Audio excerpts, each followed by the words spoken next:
Yeah, I got a show to do. Hey, Ma, what's for dinner? Got cutlets? Dude, Got some get your chicken cutlets later. We're already on air. Ma, I gotta go. I love you. Bye. Oh. Anyways, Marshfield, welcome to this edition of Before the Bells. My name is Sarah Foley. And I'm Anthony Kane. So let's get right into it. The Unified basketball team had their first home game of the season versus Scituate yesterday in an absolutely packed arena. Both teams played great, but the Sabres came out on top. We still caught up with the Rams after an electrifying game, so let's send it to that. What's up, Marshfield? I'm here with the Unified basketball team after their first home game against Scituate.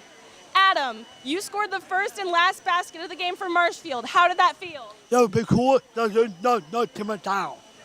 Let's go. He's a beast on the court.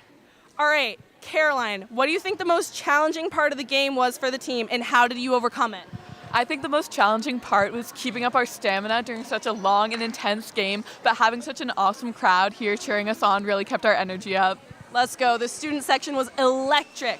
All right, Freddie, what has the team been doing in practice to prepare for today's game? The team has been doing a lot of practice lately. We've been dribbling in practice. We've been dribbling, passing it to each other, and we've been making baskets. Let's go. They're working hard on and off the court. All right, Lily, the whole crowd went crazy after your three-pointer. What was it like with the whole student section supporting you today?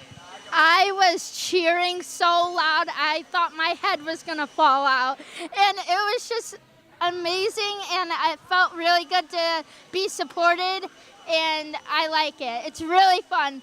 Go Rams! Let's go Rams! Student section, we need you here next game.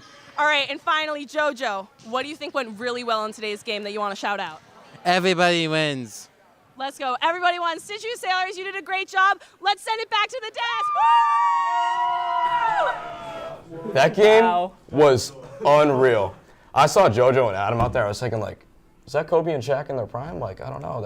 I just thought of that. And then Lily was shooting threes like Curry. I mean, that's just, like, insane. Sinking baskets. Arena was packed. It was amazing. That was the most exciting game I've been to all year, electric. hands down. Awesome. Let's go Unified. It was amazing. But in other club news, the Climate Action Committee will be meeting today in room 301 right after school. So see Mr. Merritt if you have any questions. Guys. Climate action? I mean... Global warming prevented. Yeah, right? Take Seasons charge. change. You got a green thumb? Join it. This October weather's awfully weird, but I mean... Yeah. It's whatever, right? The other day, we roamed around the halls of MHS and asked students what time period they would go back to. So let's see what they had to say. Dayton, if you could go back to any time period in history, where would you go and why? Probably the prehistoric period, you know. The dinosaurs there are pretty lit. Oh, yeah, they are. I like that. I would have to go back to the time where dinosaurs were still alive. Dinosaurs. Why? I'd love to ride one. They're really tall and little arms. It's very interesting. Brady, if you could go back to one time period in history, what would you go to and why?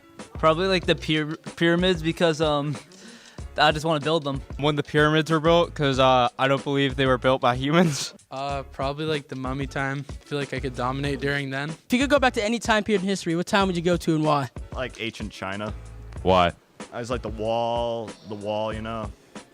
Yeah, I like the wall too. That's a pretty good answer. I want to go back to 1620 and see the Pilgrims plant Plymouth Rock. On the 1800s. Why? I don't know. A lot of history. Civil War, French War, Indian-French Revolution War, all that. You're right. Thank you. Chase, you could go back to any time period. Where would you go? Probably the 90s. Why? I was born in the wrong generation. The 80s and 90s because it had like the coolest things back then, and I don't know, I just felt like it was simpler times. That's awesome. I'd go back to about an hour ago so I could eat lunch again. 2010.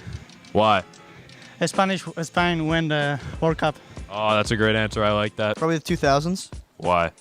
So I could watch the old school Patriots dominate.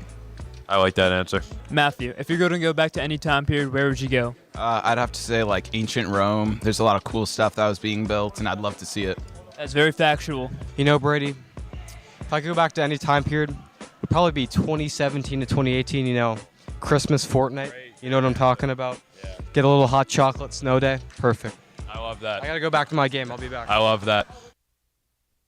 I mean, unfortunately, I don't think you can plant a Plymouth Rock, but I understand it was disappointing on the field trip.